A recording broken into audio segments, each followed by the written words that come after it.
Hey everybody, Alex Kazora, SteelersDepot.com, back with some more Pittsburgh Steelers recap and analysis of the fourth straight loss for the Pittsburgh Steelers as they go skidding into the playoffs, a 19-17 defeat at the hands of the Bengals in this Week 18 finale. Pittsburgh 10-7, a wildcard team. Let's talk about it.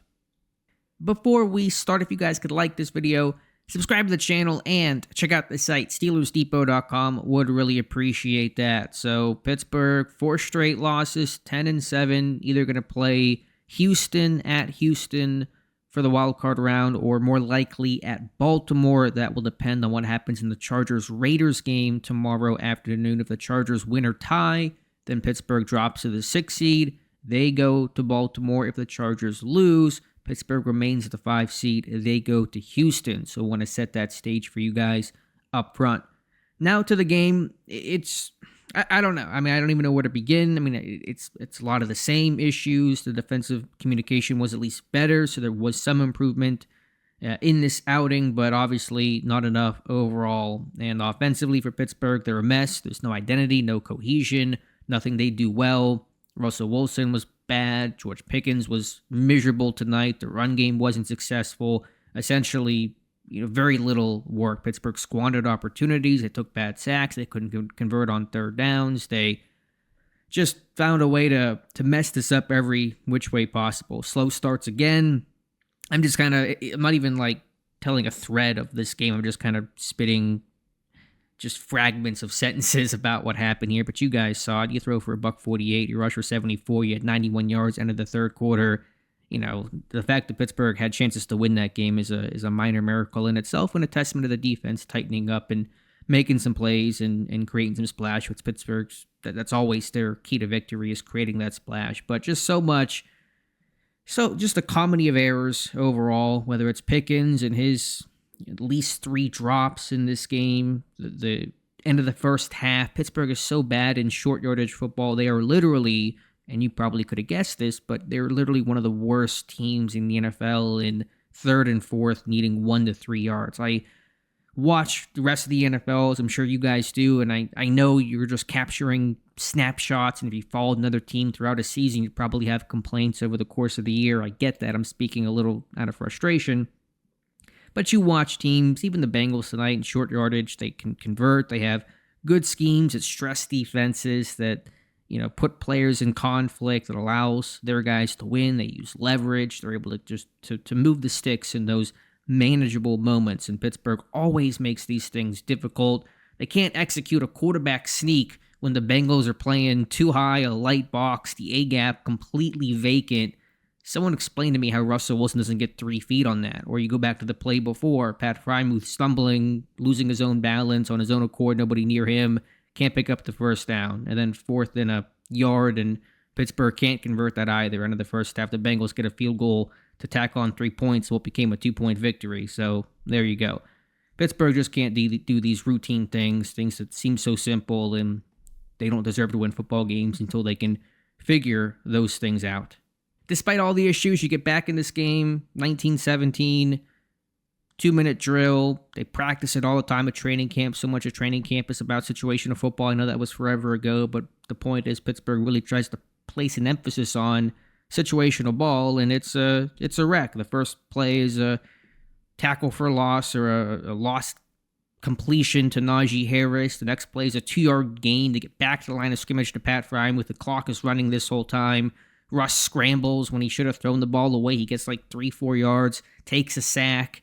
You have this double move, which was a great play call. Pickens burning the rookie, Josh Newton. It's wide open. Could be a touchdown. At worst, it's a huge gain. You get it out of bounds, kick a field goal, win the game. That doesn't convert. There's going to be a lot of debate about who's to blame there. I'm watching it live. 1 or 2 replays. Haven't seen all 22, obviously. I'm more inclined to put that on Russ. I don't think that one has to be so far outside shoulder. When you're stemming inside, you're getting vertical, you're stacking the cornerback. Don't force Pickens to have to fade and try to make that catch over his right shoulder.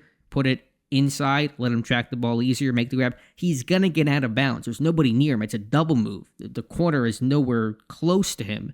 Just let Pickens do the easy part of making the catch. He can get out of bounds. He probably scores if that ball is hitting him in stride. I need to see the all-22 if there's a safety over the top. I don't think there was. I think they're in man coverage. And either way, wherever blame you want to assign, and I'm not absolving Pickens. He had a terrible game, obviously. That's incomplete. The next play, fourth down, the crosser to Freiermuth, the one guy that was making some plays today, and that's through his hands. You pay that guy good money. He's got good hands. He can't make that play.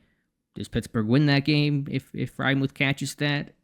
I don't know. But all Pittsburgh had to do was get in range, get like 30 yards to get in remote Boswell range, and I'll let it fly. We'll see what happens. He's got a chance. You trust Bos to make a long kick. He made it from 54 comfortably earlier in the quarter, so you can't even get in that position. I mean, think back to the Colts game, the 2-minute drive, and that failed. I don't know if Pittsburgh's really had a good 2-minute drive to end the game. I might be forgetting about a moment in time, but just so much sloppiness across the board. Pass protection an issue. Dan Moore, really tough game against Trey Hendrickson, who picked up 3.5 sacks, and yeah, you get the point. It's a problem, and I'm in the moment here, but you do wonder with the way Russ is playing, is there a conversation about maybe this guy shouldn't come back in 2025? Defensively, tough early. Pittsburgh settled down. It's very classic Steelers. You go down early, you get back in the game, if you think you have a chance, and then you see how the final couple minutes play out. Burrow was red hot early, completed his first 11 passes. Pittsburgh in a lot of zone. Burrow picking it apart, ball coming out quick, rush not getting home. Pittsburgh trying to blitz. It had some success. Pittsburgh did settle down. Cam Hayward, great game, 3 pass breakups, 3 bat downs, including 1 on 4th down. Thought TJ Watt had good pressure, even though the stats won't show it. Patrick Queen with a sack. Keanu Benton, that was a huge sack for his first of the season, so kudos there. Some schematic issues. You had Porter on Higgins early in this game, throughout most of this game before Higgins got hurt. And Pittsburgh, I think the idea, the intent, it's a very Patriots thing to do, is what you do. You take your top corner, put him on their number 2. You take your number 2 corner and double their number 1. And so that way you try to kind of get, have your cake and eat it too, where you take away, where you're either going to force the quarterback to throw at the defense's best corner, at their second guy, their number 2, or throw into double coverage on their number 1, in this case, Jamar Chase. Problem is, Pittsburgh didn't really double Chase. They were putting Trice in these one-on-one moments, and Trice, as you would expect, struggled. And so he did not play well. Trice didn't, obviously, but it's hard to blame the guy. Look at the touchdown Chase had. Where's your help? You got Elliott on the other side of the trip side, single high, Trice playing outside leverage, giving up the inside. Either Trice aligned wrong, or I don't know what you could ask for the guy. You're giving Chase the lane without resistance. So I just think schematically Pittsburgh was a wreck, and only thing that really fixed that was when Higgins got hurt and exited. Then Porter, put him on Chase, and you had a more attractive matchup there. But Chase 10 for 96 and a touchdown. No huge plays. Pittsburgh kept a lid on things, but Burrow was picking things apart underneath and hitting the sticks. And Gesicki had a really good game for them. And they just were able to spread the ball around. And I just think Pittsburgh's defense hasn't been physical enough. The energy's poor. The body language is just crap. And so I just don't think Pittsburgh has the edge that they've had throughout the season. It's a tough stretch, obviously, but you got to bring your intensity. Now, the communication issues, I think, were certainly less of a problem, and that's positive. But and they only allowed 19 points. The red zone defense much better. The Bengals 1 of 4 in the red zone, so there were positive takeaways for sure. But you still kind of wondered about the scheme, and yeah, just Pittsburgh's defense just not acting like themselves, even if the score was kept down. And then special teams, where Pittsburgh's had the edge throughout most of the season. Boswell continues to kick well. Pittsburgh did recover a muff or a fumble where it kicked off a Bengals player. Nice job by Connor Hayward to get the ball in bounds. That's a real heady play, a huge play. Pittsburgh couldn't turn that into a touchdown, but at least they got a field goal out of it. But you had a lot of negativity on special teams. You had a drop punt by Waitman, which fortunately didn't cost you dramatically. Could have been a whole lot worse, obviously. You had 2 long kick returns that you allowed. Missed tackles there. Both got around past the 40. You had, of course, Calvin Austin fumbling his punt return. And fortunately, Pittsburgh got interception. Beanie Bishop, his 4th interception. So nice interception there. Should shout out Beanie to kind of wash it. But still, you had a lot of negativity on special teams. They're not recovering some of these fumbles in pass games. And so you're not winning enough there, even though Boswell continues to have a historically good season with his 13th kick of 50-plus yards, likely to lead the NFL in scoring. First Steeler to would ever accomplish that. So some personal achievements there. But just overall, the complementary football, and Dave Bryant talks about this, the complementary football that Pittsburgh has been, that they had when they were 10-3, is no longer there.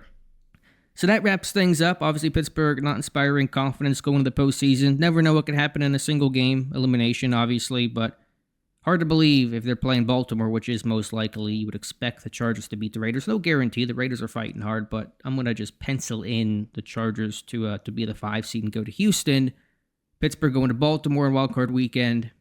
Not going to love the odds of that, obviously. But Steelers, Ravens, you never know what can happen there. We'll tackle that once we find out for sure who Pittsburgh's opponent is and when that game will be, which we should know by Sunday night. So let me know your thoughts in the comments below. Please like this video, subscribe to the channel, and of course, check out the site, SteelersDepot.com.